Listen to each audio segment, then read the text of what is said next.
Olha, você viu que aqui no começo da previsão do tempo, o Marco disse que as chuvas vão cair em Santa Catarina. Já caíram, né, bastante em Santa Catarina. Foram volumes muito altos para um único fim de semana. E os rios chegaram a subir e provocar alagamentos. Santa Catarina também tem um histórico triste de enchentes. Regiões como o Vale do Itajaí são atingidas por inundações constantemente. Isso acabou levando a uma reestruturação do sistema de defesa civil do Estado. E é isso que a gente vai entender agora no quadro CNN Terra com o nosso analista de clima e meio ambiente, Pedro Cortes. Obrigada, Pedro. Boa noite para você, que bom tê-lo aqui. Boa noite, Thaís. Eu que agradeço. É sempre muito bom voltar. O Santa Catarina tem um sistema de monitoramento, principalmente do Vale do Rio Itajaí, que é bastante interessante e serve de exemplo para outras regiões do Brasil, né? Nós temos uma primeira arte que mostra os pontos de monitoramento. A gente está olhando para que região? Para a região do Vale do Rio, do Vale do Itajaí. Tá. Esse mapa aqui, ele é disponibilizado pela Defesa Civil e ele mostra os pontos de monitoramento. Mostra lá para a gente, professor. Então, de acordo com a cor, né, desses pontos, né, do quadradinho, ele vai indicar se nós estamos num nível de alerta, num nível de atenção, num nível de emergência. E também esses quadrados, eles indicam o volume de chuva, né, se o nível do rio, se ele está abaixando ou se está descendo, e também o volume de chuva esperado, né, nas próximas horas. Isso daqui ajuda a população a identificar o nível de alerta, o nível de emergência que nós temos em relação às últimas ocorrências. E temos uma segunda arte que mostra a situação dos rios. Então, nós temos aqui dois exemplos, tá? Andar um pouquinho aqui para trás. Em azul, nós temos o nível do rio. Em vermelho, seria um nível de emergência. Tá? Em laranja, um nível de alerta. E amarelo, um nível de atenção. Então, a população, examinando isso daqui é atualizado automaticamente a cada 10 minutos. Examinando esses gráficos, a população tem uma ideia, são vários os pontos de monitoramento, ela tem uma ideia de como está se comportando o nível do rio próximo da sua região. E aí consegue se preparar, né? Exatamente. Professor, não sair correndo depois que a água já chegou, né? E no site da Defesa Civil há informações também sobre as marés, porque o rio Itajaí ele corre para o mar e dependendo do nível, né, da maré, isso pode dificultar ou auxiliar o fluxo do rio.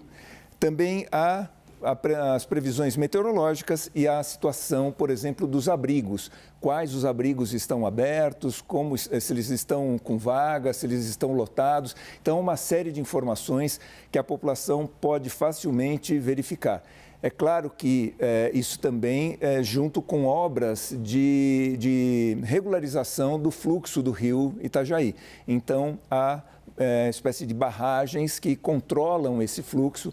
Isso reduziu muito o nível de alagamento, né, das regiões no entorno do rio, o que era muito frequente, por exemplo, na década de 80, até 2011, teve uma situação muito dramática. Isso levou a Defesa Civil a se preparar e fornecer esse tipo de informação para a população, junto com obras de adaptação e de regularização do fluxo do rio. É um exemplo, um bom exemplo que a gente tem e que pode ser utilizado, né, por exemplo, no Rio Grande do Sul ou em outros locais. Santa Catarina nunca viveu nada parecido com o que o Rio Grande... Aliás, nenhum lugar do Brasil viveu nada parecido com o que o Rio Grande do Sul está vivendo, mas o que esse sistema faz é alertar as pessoas para que elas não precisem nem esperar a água chegar em casa, saírem, se programarem minimamente. Há risco de perda, há risco de inundações, há risco de alagamentos graves e de perda patrimonial, né, professor?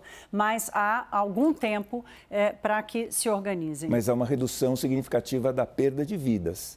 E também essas obras reduziram muito as enchentes no entorno do rio. Dá maior vazão e regularização do fluxo. Muitas vezes, quando se fala, por exemplo, da possibilidade de construção de barragens para regularizar o fluxo de rios no Rio Grande do Sul, as pessoas ficam assustadas porque acreditam que as barragens podem romper, né? Nós temos tecnologia, nós temos conhecimento para fazer isso. É só verificar, por exemplo, a hidrelétrica de Itaipu está aí há vários anos e ela tem quase 200 metros de altura. Outro exemplo aqui em São Paulo, Porto Primavera, uma usina hidrelétrica, tem uma barragem com mais de 200 metros de altura, ou seja, a gente tem conhecimento técnico, capacidade de construção, de obras extremamente estáveis e capazes de conter um volume muito significativo de água. Então, quando a gente fala assim de barragem de regularização de fluxo, não é uma obra feita ao acaso, não é uma obra feita de maneira amadora, não.